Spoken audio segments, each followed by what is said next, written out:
Hey, welcome to No Apologies on Beck, where we are unafraid to speak the truth.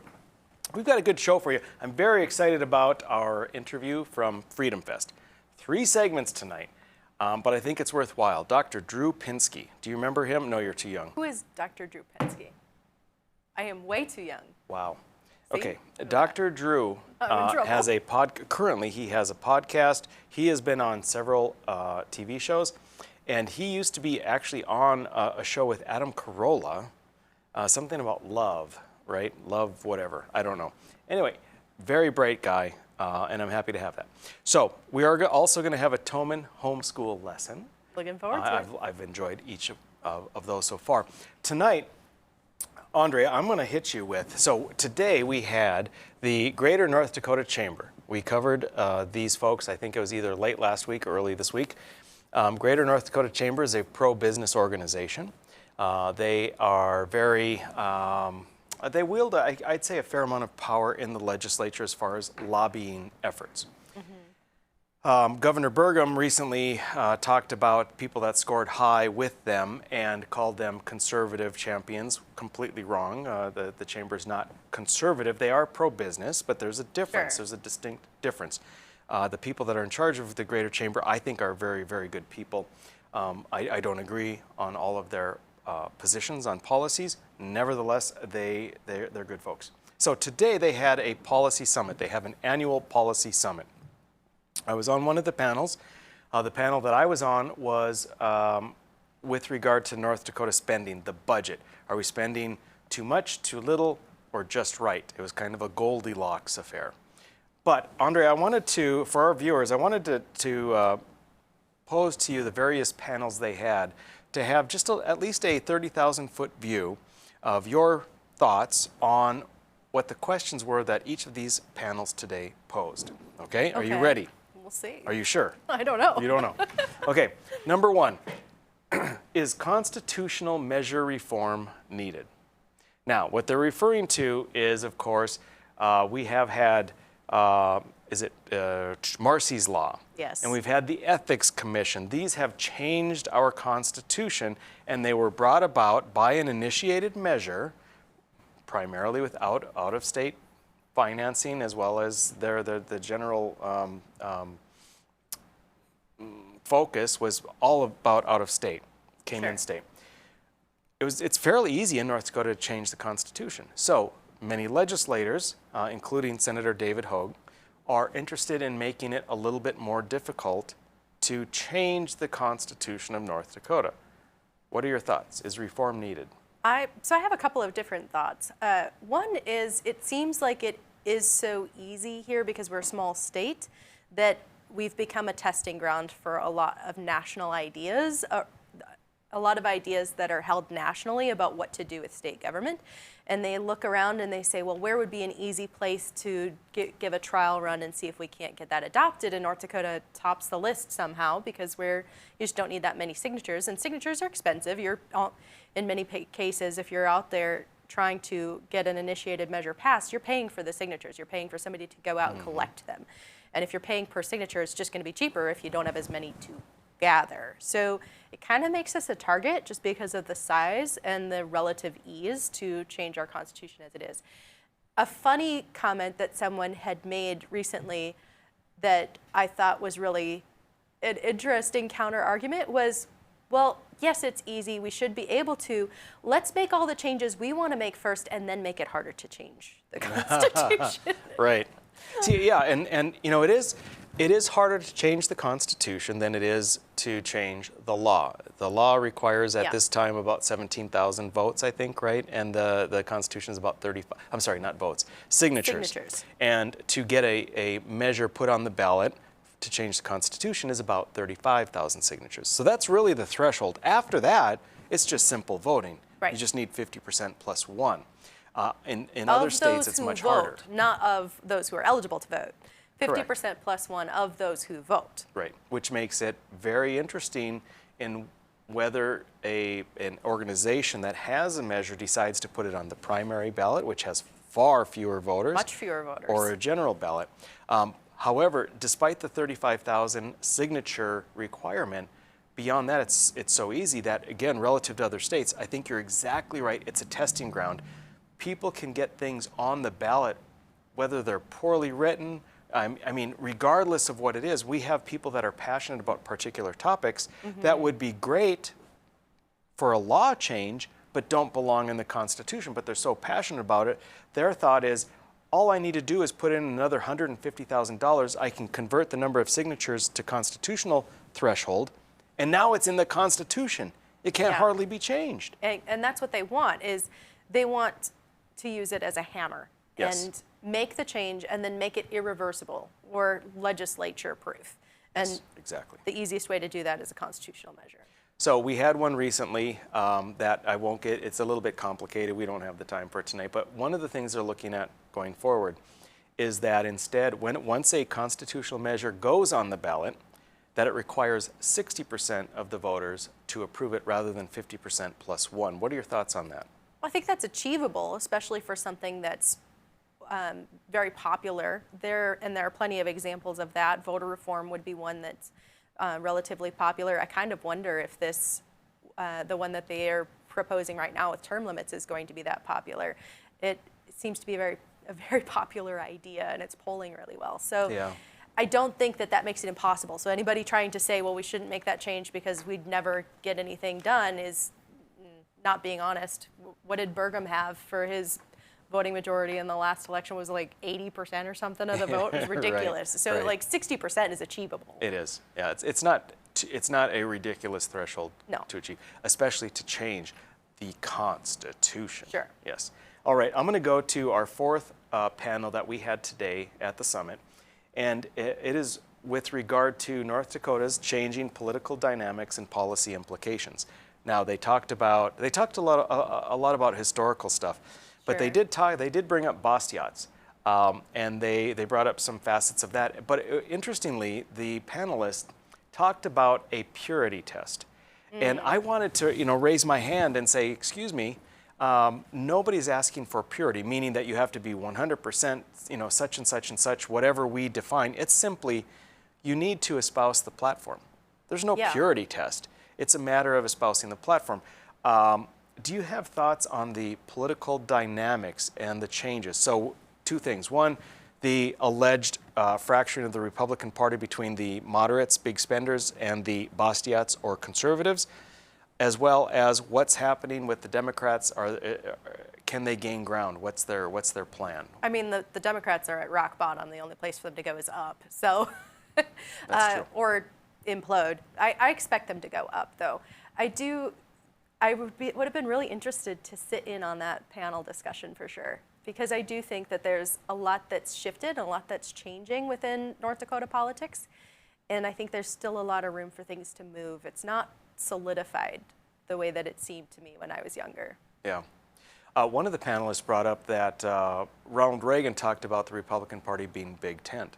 I submitted a question. It didn't get asked of the panel, but my question was, he may have talked about a big tent, but he also talked at the time when the Republican Party seemed to be fractured in the 70s, mid-70s, he talked about the Republican Party needs to be one that carries a banner not of pale pastels, but of bold colors. The bold colors is taking a stand on the platform. My question was, aren't the people who are advocating and promoting and doing everything they can to promote that platform, aren't they the ones that are carrying the torch for Reagan with the bold colors? It seems to me they are. There's not some kind of crazy fringe purist motive. We're just trying to pass the platform. Just trying to pass the platform. All right. Okay, folks, next we are going to start 3 segments with an interview. Dr. Drew Pinsky. Of course, I don't know why Andrea doesn't remember him. You do. I know you do. Stick with us. We'll be right back.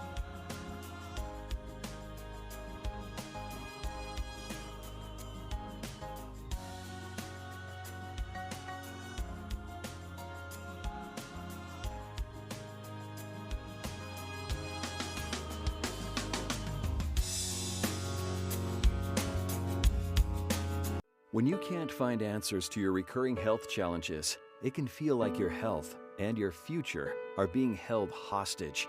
The Wellness Way is a network of health restoration clinics that think and act differently to solve the health challenges others can't. Here, we disrupt the standard approach to care through a combination of testing, individual plans, and one-on-one guidance, putting your health and your future where they belong, in your own hands. 40 years ago, Aero Service Team started with one truck and lots of hard work. Times may have changed, but the hard work that we put in to get your lives back in order after fire, water, and disaster hasn't. Over the years, we've seen so many families lose their belongings due to water and fire damage.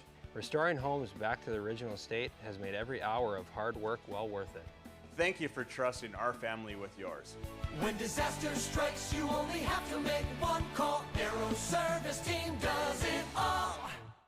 It's every American's right to bear arms. At Mandan Sporting Goods, we're here to help you support your Second Amendment rights, which reads, a well-regulated militia being necessary to the security of a free state, the right of the people to keep and bear arms shall not be infringed. Whether you're looking for a pistol for personal defense or collector gun, we have the staff to help you.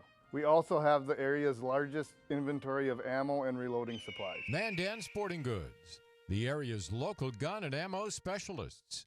40 years ago, Aero Service Team started with one truck and lots of hard work. Times may have changed, but the hard work that we put in to get your lives back in order after fire, water, and disaster hasn't. Over the years, we've seen so many families lose their belongings due to water and fire damage. Restoring homes back to the original state has made every hour of hard work well worth it.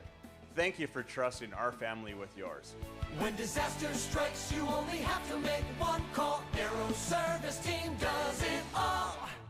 Every great pizza has a secret.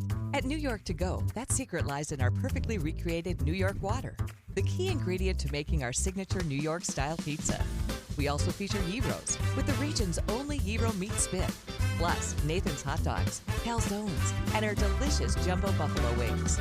Try a 14-inch or our special giant 20-inch pizza tonight. You gotta know how to fold them if you want to hold them. New York To Go, we deliver for you. Go for Launch 2018 series winner. Without further ado, it is my honors. Regina. The winning team is the Flumin River Excellent. Oh my God! They won!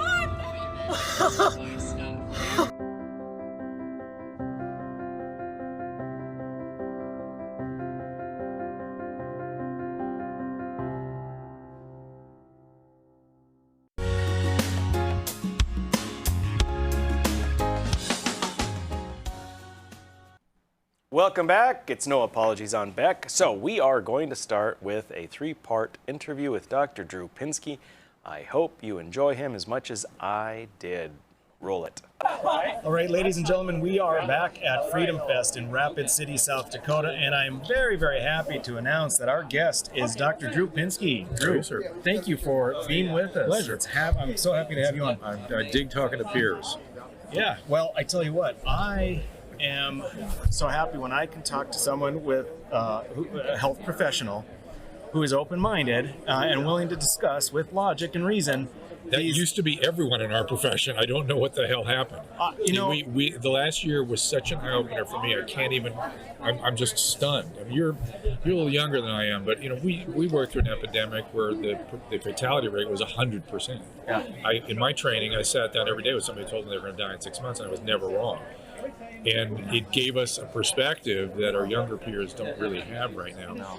And on top of that, I was shocked when it seemed like medical peers, particularly, I'm an internist by training, froze in place and were afraid to do anything. And then I realized one of the reasons was there were two big things going on. One was they're all employees now, and they're fearful of losing their jobs. They had these authorities who were hospital administrators or insurance administrators, or people have no business involved in medical decision making, are telling our peers what to do, and they got scared. They got scared of the mob. They just froze in place.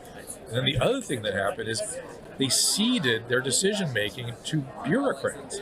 I mean, in my life as a physician, the FDA, the NIH, the NIMH, the CDC, the AMA, were never involved in my decision making. They publish stuff and I'd read and I'd look at, and they give us guidance during pandemics and things. They weren't involved in my decision making. We can, our peers just ceded their decision making. They absolutely Bureaucrats cannot change direction. You're one now.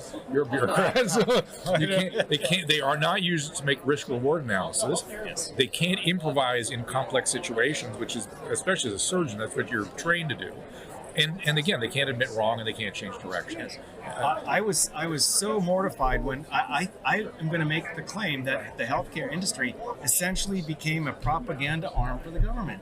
I saw my peers, so many of them being silent, which you just sort of referenced. They froze in place. They froze in place. Froze. And I saw others calling for my license to be revoked because of my position. And my position was never anti-mask. Right. It was, let's be aware of what the limitations are on masking and as well as the other. I want to stand back from your position one step further, and I'm Yes. going to bet that your position is exactly the same as mine. As it wasn't so much about the mask, but about sharing ideas and looking at the data, looking at science. The mask is one of the things we look at, but when did physicians stop debating medical topics? This has been the most astonishing, gobsmacking experience I've ever had. Yes, exactly, because we previous to this, we were able to discuss, make citations, make references to various public. That's how we refined our skill set. That's how we learn things. In argumentation and grand rounds and standing in front of our peers and getting taken to task for our decision making. Science has always meant that you had a theory which you could either prove or disprove, Right. and it would be through repetition or falsifying or whatever. Right. But So- now science is just whatever we're told in media. So you're now getting to a bigger topic, but it sounds like you had formal science training, which I did too. And one of the first, we're going to get killed, but one of the first things I noticed in medical school was how few people had science training. That the scientific method wasn't something they'd been really drilled into them the way it was to me. And so the scientific method was something, it was sacrosanct. The other thing, what was the other thing I was going to say? See, I have COVID brain. I had COVID. Did you? Yeah, I didn't. I had bad COVID. And I had long hauler, I had everything. And here's my other two notes. Yeah. Here's a bad illness. There are lots of bad illnesses. I've had many. They're bad. Illnesses are bad. Yes, we all agree. Yeah, I'm fine now. And pandemics suck even more. They suck. They're terrible. It's excess death. Now let's get on with our lives. You know what I mean? We gotta do what we gotta do and get through it. That's part of being biological. Yeah. The transformation of our society over this illness, and again, or on an individual basis, can be horrible, rotten, obviously deadly. It's terrible. But It's terrible. On a societal basis, when you're looking at a 0.03 fatality rate, right. I mean, come on. I had a funny. I didn't talk about this. This is the first time I'm talking about this here. When I was lying in bed sick as hell, I had this very strange. What was I thinking about? I guess I was thinking about the lockdowns at the time. I was lying in bed going, literally I felt like a warrior, like a soldier that had taken a bullet, but I wanted my peers to go on and succeed. You know what I mean? All right, I'll take the bullet, but I want you all to thrive. If I'm taking the bullet, thrive, go out. And then I thought, oh no, they can't. The government won't let them. Yes. And that was one of the most disturbing thoughts of my illness. And I was sick for 3 months. And that was just a terrible thing for me. Because I was like, okay, I'll take it. I'll take this, earn some immunity maybe. I'll take it. And oh my God, everyone else is suffering too. They don't even have the illness. It's such a terrible thing. I'd like to ask you just a little bit about vaccines, your perspective. So I'm just gonna really simplify it. Yeah. If a vaccine works, Yeah. then you need not be worried personally on whether I'm vaccinated for the same disease that you were vaccinated for. Well, let's think about it. I mean, what vaccine is 100%? What do you mean by works? Well, because all vaccines kind of sort of work. There's always breakthrough, Yeah, right? They yeah. claim for COVID it's 1 in 330,000 people, something on the order similar to measles, any of the others. I agree. It's I think it's a little higher 100%. because I've seen a lot. I don't know about you. I've seen a lot of breakthrough now. Well, always okay. very mild. Very mild. My point, 0.0003 is what they say the breakthrough rate is, Yeah. and yet we have 10% of the Texas Democrat Congress I know, people I know. get it. So how can that be? Yeah. But what But you know why? Because they probably didn't pick it up in the study. They were looking at sick. They were looking at people getting really sick. Now everyone's getting tested all the time. Well, but then We're that's the picking thing is stuff up. we can't cherry pick our terms, right? We have to define our terms. Exactly. Yeah, but what I'm getting at is outside of the very, very limited exceptions, if a vaccine works, then you have very little to no worry about someone else who is not vaccinated. Correct. So now, and then we're coming up at Delta variants, obviously, and then Lambda and Gamma. Well, it doesn't look like Delta is transmitted by vaccinated people. It really doesn't. I mean, it might be, but it's not looking like much That it's transmission. transmitted. That's much they're infected, but not very infectious, if infectious at all. Israel, showed I a can't. 64% efficacy of the vaccine against the Delta. I'm the vaccine. Have you looked at some of this data? Because when they say the vaccine, they're talking about AstraZeneca and J&J and Pfizer. They're talking about all kinds of things. And the New England Journal had a lead article this week. My head started spinning reading it. I couldn't parse out which vaccine they were talking about. Now, maybe other smarter minds than I can see that clearly. So our data, once again, is sort of unclear and obfuscated. And that, to me, is the biggest problem with the whole vaccine thing. That's it. Right. I have an ethical and sacred obligation to participate with my patients in informed consent. Yes. I can't give them informed consent. I'm a strong vaccine advocate. I think it's the right thing to do. My gut is it's the right thing to do. I can't do informed consent, and that's horrible.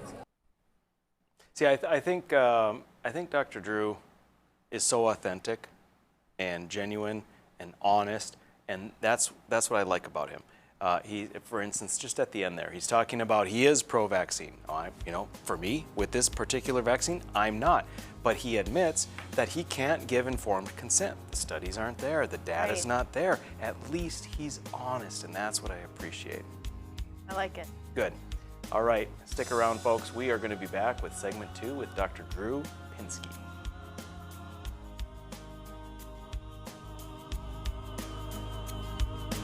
When you can't find answers to your recurring health challenges, it can feel like your health and your future are being held hostage. The Wellness Way is a network of health restoration clinics that think and act differently to solve the health challenges others can't.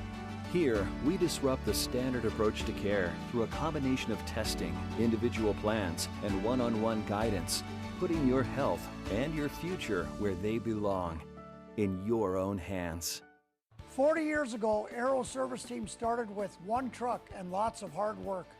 Times may have changed, but the hard work that we put in to get your lives back in order after fire, water, and disaster hasn't. Over the years, we've seen so many families lose their belongings due to water and fire damage. Restoring homes back to the original state has made every hour of hard work well worth it. Thank you for trusting our family with yours. When disaster strikes, you only have to make one call. Aero Service Team does it all. Prairie Patriot Firearms and Training is the region's most complete gun and training center. 5-lane indoor range, a gun shop, and a certified training facility. Firearms training courses are offered daily for new, intermediate, and advanced shooters. If you're not comfortable in a classroom setting, Prairie Patriot offers one-on-one private lessons, from basic self-defense training to concealed weapons testing, along with a full line of guns, ammunition, holsters, and concealment clothing. Prairie Patriot, 3930 Memorial Highway, prairiepatriot.com. 40 years ago, Aero Service Team started with one truck and lots of hard work. Times may have changed, but the hard work that we put in to get your lives back in order after fire, water, and disaster hasn't. Over the years, we've seen so many families lose their belongings due to water and fire damage. Restoring homes back to the original state has made every hour of hard work well worth it. Thank you for trusting our family with yours. When disaster strikes, you only have to make one call. Aero Service Team does it all. Every great pizza has a secret. At New York To Go, that secret lies in our perfectly recreated New York water, the key ingredient to making our signature New York-style pizza. We also feature gyros, with the region's only gyro meat spit, plus Nathan's hot dogs, calzones, and our delicious jumbo buffalo wings. Try a 14-inch or our special giant 20-inch pizza tonight. You gotta know how to fold them if you want to hold them. New York To Go, we deliver for you. It's every American's right to bear arms. At Mandan Sporting Goods, we're here to help you support your Second Amendment rights, which reads, a well-regulated militia being necessary to the security of a free state, the right of the people to keep and bear arms shall not be infringed. Whether you're looking for a pistol for personal defense or collector gun, we have the staff to help you. We also have the area's largest inventory of ammo and reloading supplies. Mandan Sporting Goods, the area's local gun and ammo specialists.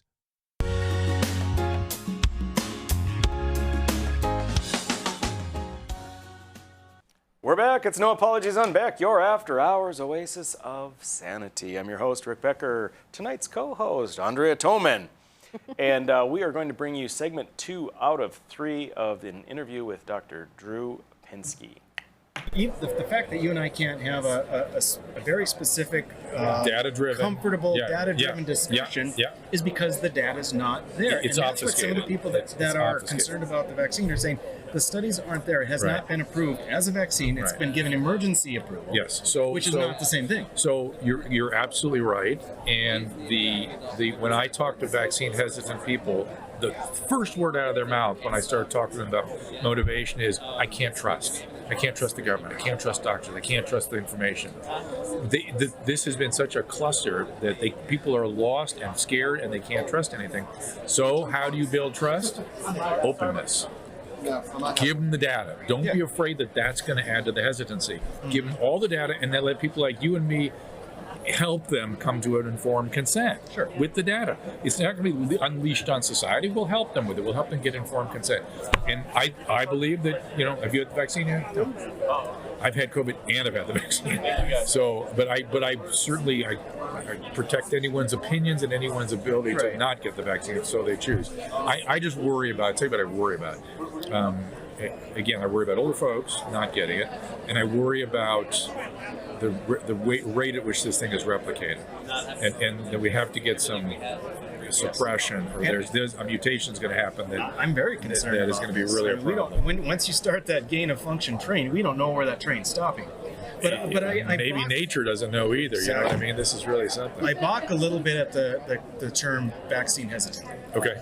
I'm certainly not offended by it. But what I'm getting at is I'm not vaccine hesitant. I'm not sure. I wasn't talking about you. I know, but I think a lot of folks are like me. It's not that I'm hesitant. No. I just don't want to get it because I'm not flu vaccine hesitant either. But I assess the risk benefit. Yeah, correct. And for me, I'm going to choose not to. So I'm not like wanting to or thinking about I shouldn't have gotten it. It was an unnecessary medical procedure. Yeah. No, I needed it to travel. I was coerced. I had to get it. No, but more data may come in, and I may get the vaccine. No I'm problem. Perfectly fine with it. But what do we do with that replication piece? Because that's the part I'm really worried about. And masks prove things 15%, 20%, maybe. I don't know. Maybe. If that, right. And so that's the part that worries me right now. Well, I'm tired of this. I don't want to do it anymore. Yes, and it's very interesting, Drew. I am so opposed to the 10 o'clock bar curfews and the mask mandates, all of this government intrusion. Yeah. But it's not to say that I'm not concerned about the virus. Of course. And of course you're a physician. I know what your motivation is. Right. You know what I mean? You just want to be able to use your judgment based on currently available knowledge. Right. And that's what I want for my patients, but also for my constituents. Well, that's an interesting wrinkle that I'm going to keep an eye on you because there should be more physicians in representative government because well, I'm the only one in North Dakota right now. There are people driving stuff in these legislatures that, they have no idea what they're talking about. And it's terrible. They're really making decisions and creating policies that are just devastating for human beings. Well, so look at California for a minute. You want to see some bad stuff. Oh my! Well, and it's not just health. It's as though, I'm going to speak broadly, politicians actually have a degree in economics and are choosing to do the opposite of what they learned. Yeah, that's what it feels like. Looks like that. It's unbelievable. Well, it's a classic sort of diathesis, which is that when philosophy guides and pragmatism has no seat at the table, no reality, the philosophy will just drive people into crazy places. If there are going to be, because of say some variant, be it Delta or another one, a resurgence in the various states, lockdowns, restrictions. What are your thoughts on that? I don't think that works. I think the virus does what the virus does. I think those are my words exactly. I think viruses have an ecology and a behavior and a life cycle, and humans have always, much like sort of primitive natives, or I don't mean the word pejoratively. I mean just some sort of primitive society. Yes. They try to control these things through all kinds of things. We're not doing anything different now. This is superstitious native stuff. Exactly. And maybe you can kind of delay it a little bit or something. I'm not convinced, but maybe you delay it while you figure out what's going on. But once that's once that happens, it's on. The virus can do what it does. Yes. Especially with an aerosolized virus that has asymptomatic. I know. However, well, the whole asymptomatic spread thing is, that's a whole crazy thing now too. But we don't. If you look at human history, the only thing that has affected viral distribution, viral pandemics, let's say, has been either vaccine therapies or early treatment of some type or another, right? Think about it. HIV we finally got early treatment going. Yes. And everything else was essentially, I can't think of anything that's significant that wasn't vaccine therapy. And so we got to do one or the other of these or both. And I'm thinking early treatment's coming. I think it's on the way. That I'm very hopeful about that new antiviral that's coming in. I don't know if you've seen that data. Which one is that? New, it's I can't ever pronounce the name. Okay. It's all of the antivirals are ridiculously named. Molnupiravir. It was an HIV medicine that's shown really very good activity against. Yeah. Okay. It's not an anti-retro. It's not an anti-reverse transcriptase inhibitor or anything. It's just I forget the mechanism. I've read about it one time, but it happens to work very well apparently for this virus. We'll see. There's a lot of big phase 3 trials going on right now, and if that happens, then we'll have a whole different vaccine conversation, right? Absolutely. Because hey, guess what? If you get COVID now, I can suppress the replication early. I can make it not a big deal for you. You don't get the vaccine, I totally understand. Right. And I won't have that same feeling like, oh, we got to get this thing, the replication down. That's the thing that's really bothering me right now. I want people to have the ability to make their own decisions. When people ask me, should my 15-year-old get vaccinated, I'm very uncomfortable with that. I've seen vaccine long hauler. I've seen vaccine catastrophes. I've seen it. It happens.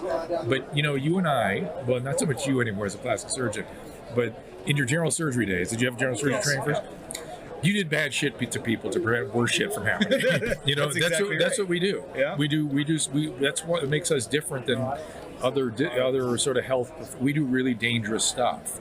Well, even for plastic surgery reconstruction, I used to say I make big holes to fix little holes. Okay, fair enough. But we do dramatic and drastic, and just putting people on a ventilator and paralyzing them for anesthesia is a major undertaking.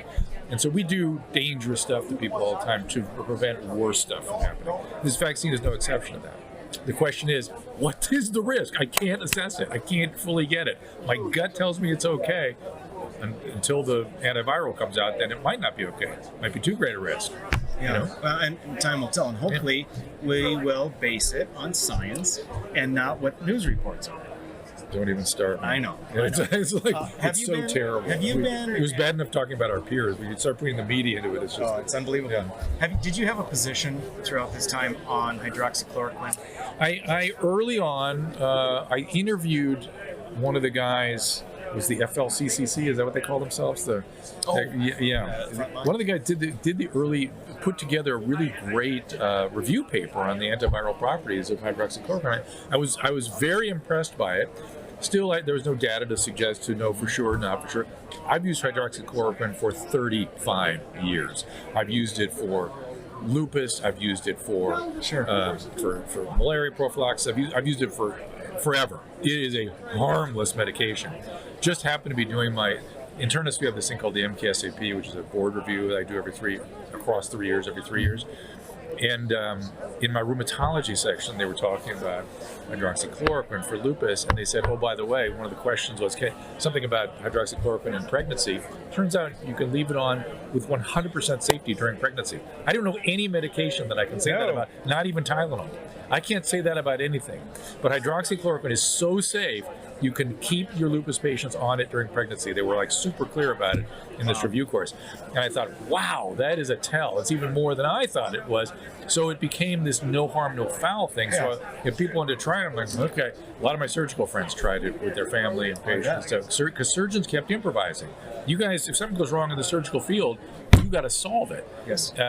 Somehow in medicine, we let go of that. We decided we're going to turn that over to some bureaucrat. But in any event, it seems like what's happened. And in any event. That is good stuff. A couple points that I really like there. The virus is going to do what the virus is going to do. All these weird measures don't really make a difference. The second thing that I found intriguing that I'm not aware of is he believes that an early treatment is coming, which really obviates the need for a vaccine. Stick with us. We'll be back for segment 3 coming right up.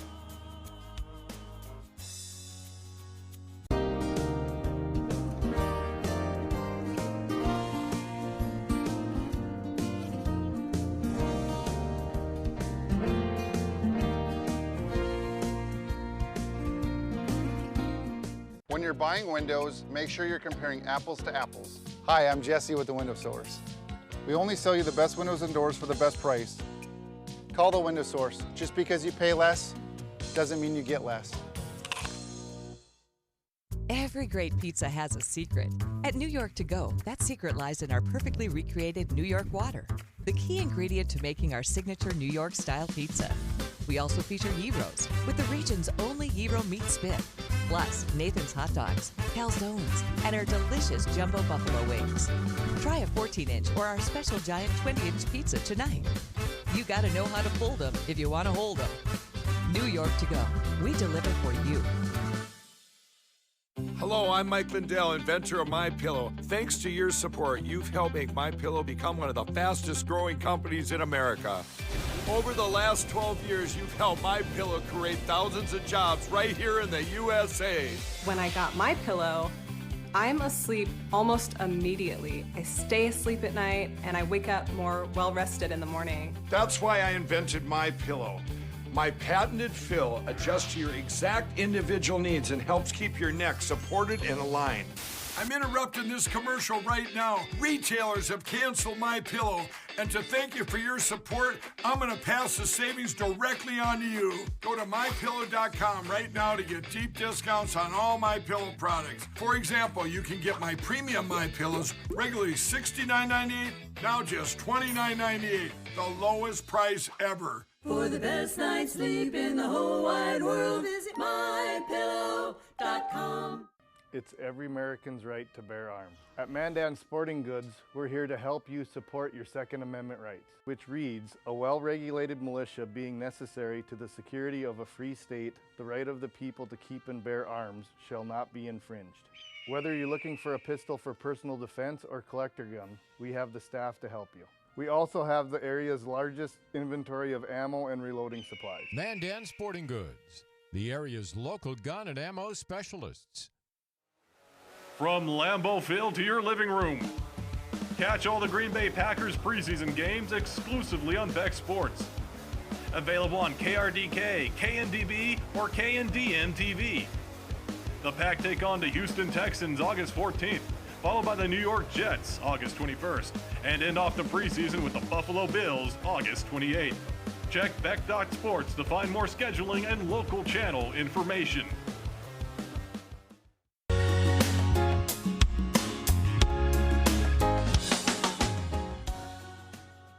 And we're back, and it's Drew Pinsky, segment 3, roll it. So I wasn't really impressed with the data, and I watched it rather pretty carefully.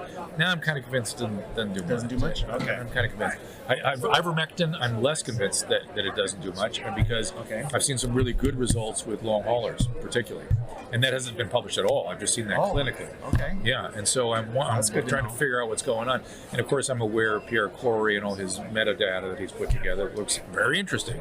And that's medicine with a little more side effect too. That's a lot of GI stuff and whatnot. So that one is the more difficult decision, but up to the doctor and the patient. That's who makes that decision. Nobody else. Not the pharmacist, certainly. Yes. Ugh. Fantastic. I spent half my day just going, ugh, I'm disgusted. I never felt disgust. I feel disgust 10 times a day now. It's just so crazy what we're in. I just go, oh, this is disgusting. The doctor can't practice. That's disgusting. For a long time now, it's been a concern that physicians are losing their enthusiasm, and we're maybe losing a certain caliber of new doctors because of all of the bureaucracy, paperwork, limited time with the patient. Now we're moved into a whole different sphere. Well, but what you're sort of describing is who would want to be a physician today? Why would you want to do this? It's so painful. It's so difficult. And then now this. It was already painful. It was already difficult, especially in primary care, which I've done forever. It was sort of, about 20 years ago, I started saying, no one's going to go into this. No one. And maybe that's what they want. As it is now, it's being delivered by physician extenders anyway. Yes, a lot of it. And that's what everybody wants. I remember I was on CNN about 5 years ago, and I started talking about physician extenders, and it was Anderson Cooper and, what's her name? You know her. And they look at me and go, physician extender? Oh, what are you talking about? I go, yeah, that's how medicine is done right now. That's what we're aiming for here in the new world. Yeah. Maybe it's good, maybe it's okay. What I don't like about it is there are people now pushing that one physician should supervise 40 extenders. Oh, wow. Think about that. How about trying? If you're doing 40, you may as well not do any. Correct. Just try to do 8. How could you read the chart and keep up in the decision making and all that person, each of those people did in 15-minute intervals across an 8-hour day? How would you keep up on it? How would you figure out a way to, what you'd end up doing, you would go, come to me for problems. Exactly. That's what you would do. And there'd be tons of problems. I think I could see 4. But even then, physicians need some liability protection. If they really want us to do that stuff, they're going to have to protect us because all the liability goes upstream. And we're not seeing the patients. We're just trying to help the extenders do their job better. Ugh. Well, that's yuck. It's disgusting. Disgusting. It's all disgusting. That's fantastic. So anyway, but having said all that, if anybody's interested in going to medicine, it's the best thing I ever did. I don't know how I would have gone through life without this experience of humanity and understanding humanity and biology, which I'm sort of always passionate about. But it's the greatest thing in the world. You can do a lot with it too. You don't have to be complaining practitioners like we are. You can go into all kinds of stuff because the training itself, and I would argue at least a few years of experience out in the world, gives you it's such a, I don't know how to describe it. I'm so grateful. It's almost like a spiritual thing, like we see a piece of the world that nobody else, a way of experiencing humanity you just don't get any other way. That's true. Yeah, that's true. Yeah, as much as I have my little complaints, I have lots of complaints. I do it over again. I couldn't. I don't know what I would have done without it. It was. I remember even in medical school. I remember even the first year, we'd finish our day with gross anatomy lab every day. I'd go out to my car and go, it's so important, it's so good. Now we're sort of marginalized and whatever, anybody can do it. And, okay, all right, that's what you want. I've also had this crazy experience in my career where, I don't know if you know this about me, but I was a severe workaholic, like really, really, really bad for about 15 years. You almost have to be to get successful. Well, that was the workaholism part. It's just been busy since then, but for maybe 20 or 15 years anyway. I did an outpatient medical practice. I did an inpatient medical practice, which included intensive care management because we could do that back then. So I was going to be a cardiologist. I was very good at that stuff. So I always had people in the ICU. So I would get up at 5:30 in the morning and round at 6:30. I get to my office by 9. And then I would do the psychiatric piece of my life, which would start about 2 or 3. I'd go to this psychiatric hospital where I was, for a while, ran the Department of Medicine, but ended up running their addiction services. And so that would be the second half of the day. And then nursing home rounds when I could squeeze them in. So, yeah, it was insane. But because of that crazy broad experience, I could do nothing surgical. But I have this incredibly broad experience of medical and psychiatric stuff. I mean, it just was, I sat there at the crossroads of medicine and psychiatry for decades, and was also doing a lot of medicine and watching the psychiatrist because I was in a psychiatric hospital every day for hours, 6-8 hours a day. And unfortunately, very few people have that experience now, and I value it greatly. I kind of understand stuff. That's why I became so worried about the mental health consequences of what we've done here with the lockdowns and the shutdowns and the shelter in place. Isn't it for nuclear holocaust, shelter in place? It must be virtually impossible now to have that expansive, broad knowledge that you were able to. You certainly can't do the ICU thing. I didn't realize that. A lot of things came to me during this pandemic, and that was one of them. Because I applied to the state of New York to be on there. They asked for physicians to come volunteer. I said, I'm in. And they interviewed me, and they're like, "Can you manage a bank? Yeah. Can you put a swan here? CV line? Yeah. Can you do an arterial? Yeah." And they were like, "What? You can do all this? Are you intensivist or hospitalist?" No, just general medicine, just the way we used to do it. Yeah. So I thought, oh shit, they're not training them, or they're not letting them do that once, even if they've had some training in it, unless they become an intensivist. Right. But they needed it, but they never called me. So interesting. Well, this is great. I knew it would be great. Drew, so thank it's you. Always a privilege to talk to peers, and you're being reasonable. Anybody that calls you anything, we don't have to agree for you to be reasonable. You know what I mean? Exactly. I rarely agree line and verse with my peers on a given case, a given interpretation of literature. Yep. That's what. It's always been that way, and that's how I ascend to the truth. That's how I ascend to it. So thank you for getting me closer. We need the full gamut of ideas to know that we're on the right path, I think. Oh my God, because you never know. I mean, cognitive dissonance is so powerful right now. It's so profoundly rigid with how people think about the world. You said we've had scientific training, so you're always open to everything being wrong. All my assumptions could have been wrong. My conclusions could have been wrong. I may have to adjust course completely. Be prepared and just analyze it carefully. So that's the nature of science. Yep. Thank you. Thank you. Thanks again. See you soon. All right. All right, so Dr. Drew Pinsky said that I am being reasonable with regard to my position on COVID, so screw the rest of you. We're going to be back with Toman Homeschooling next. Come right back.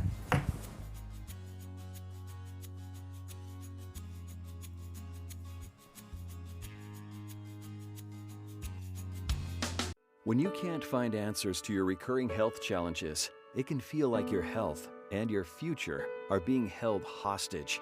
The Wellness Way is a network of health restoration clinics that think and act differently to solve the health challenges others can't. Here, we disrupt the standard approach to care through a combination of testing, individual plans, and one-on-one guidance, putting your health and your future where they belong, in your own hands. 40 years ago, Aero Service Team started with one truck and lots of hard work. Times may have changed, but the hard work that we put in to get your lives back in order after fire, water, and disaster hasn't. Over the years, we've seen so many families lose their belongings due to water and fire damage.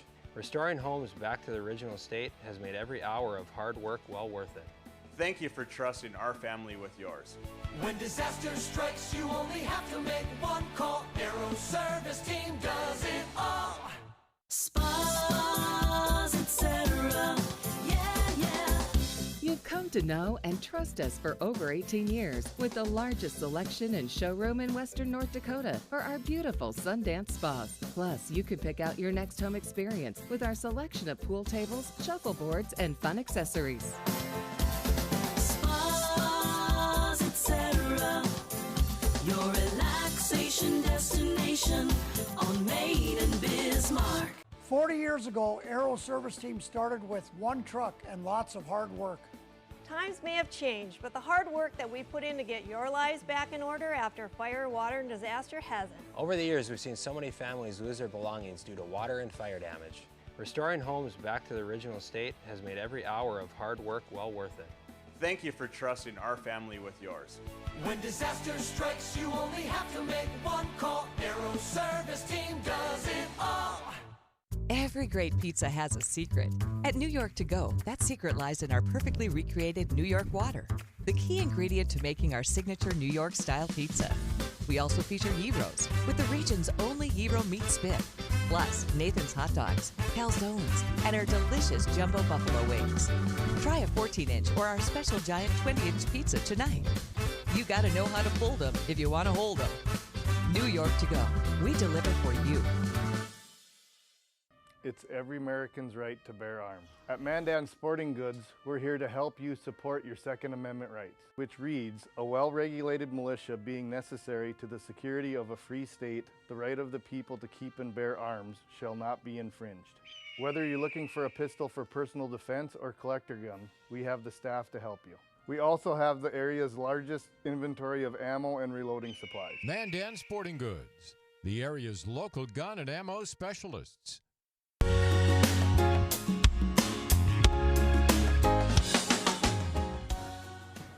Welcome back. It's No Apologies, and you made it to the final segment. We are now going to do Toman Homeschooling. And by the way, this is a variation of Off the Cuff. I have no idea what Andrea is going to ask me or teach me. So you're in this right along with me. Go ahead. So this is the end of last year's lessons. So we came to the end of the 1800s and came into the Spanish-American War. So what you have, and actually, what you have is Cuba.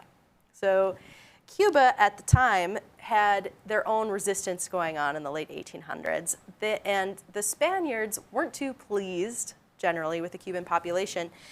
And beginning in about 1895, you have a whole bunch of revolts happening within Cuba. And they chose to lock Cubans up in concentration camps.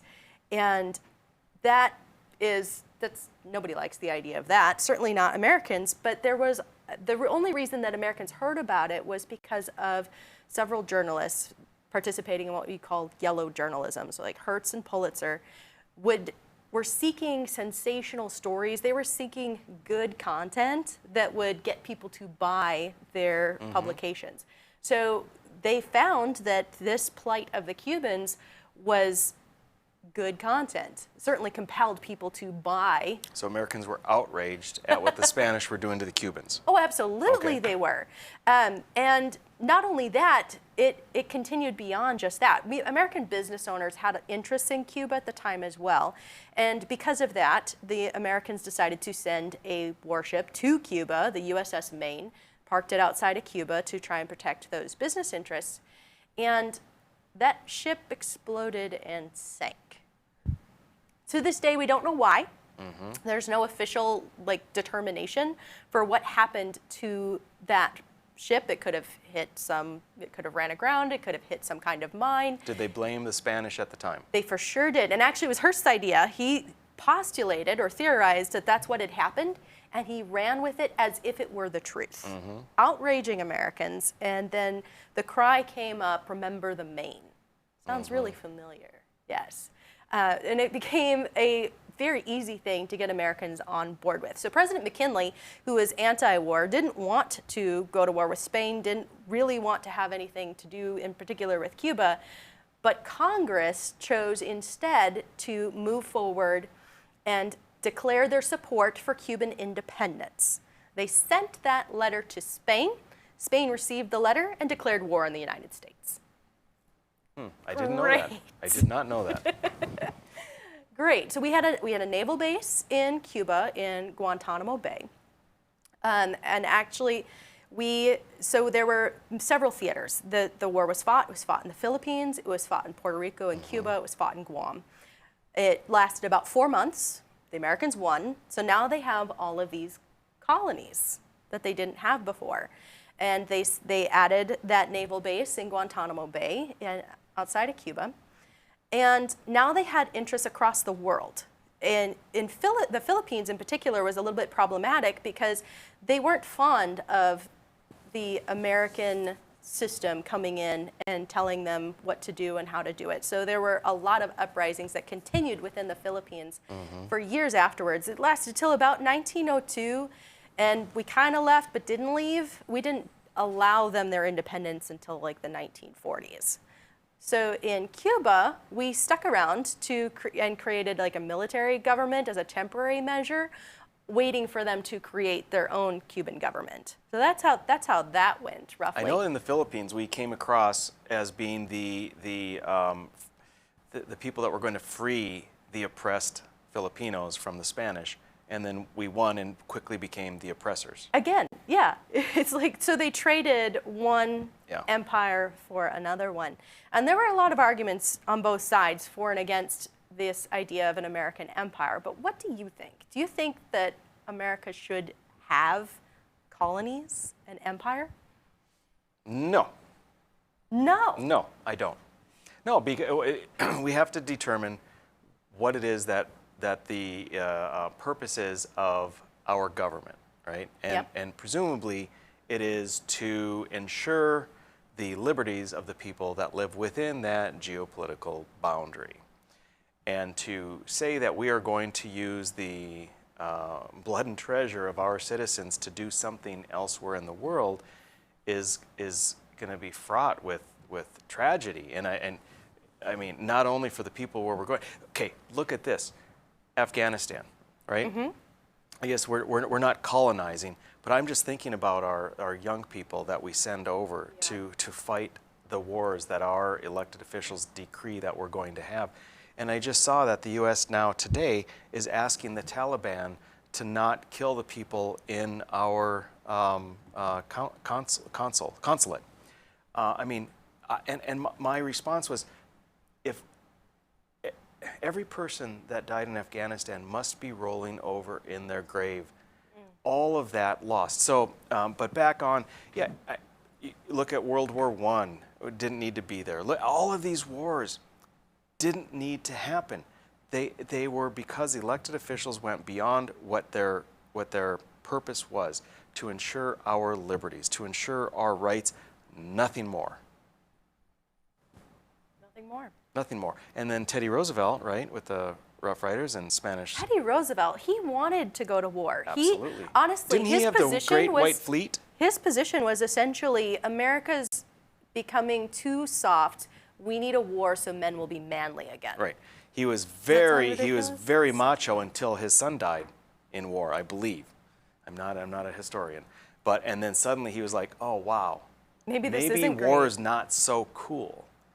And yeah, I think all it takes is for you to have a loved one die in an unnecessary war for you to sort of maybe pull back on that thought. But I do believe that Teddy Roosevelt, for being a Republican and so progressive, and where he's known for antitrust, but one of the things I think about him is expanding the American empire around the world, because he had that machismo of we are going to be the world's policeman. And I frankly don't think that has done very well for citizens over these last 100 and however many years. Sounds vaguely Napoleonic. Very much, I know, yeah, not even vaguely. I absolutely Napoleonic. Where do we get the idea that we are the liberator of peoples around the world? It's impossible to do. People have to do it themselves. There are tragedies every single day around the world, happening every single second. You can't control it. You can't control it, and you don't sacrifice your own people to try and accomplish something that is not able to be accomplished. All right, that's kind of a downer, Andrea. I'm sorry. Did I bring us there, or did you? I don't know. It's the end of the year, you know? Yeah. We'll pick up next year. Wonderful lesson, always with Toman Homeschooling. Appreciate you very much, folks. We will be back with a replay tomorrow night, and then next week, lots of good stuff. See ya.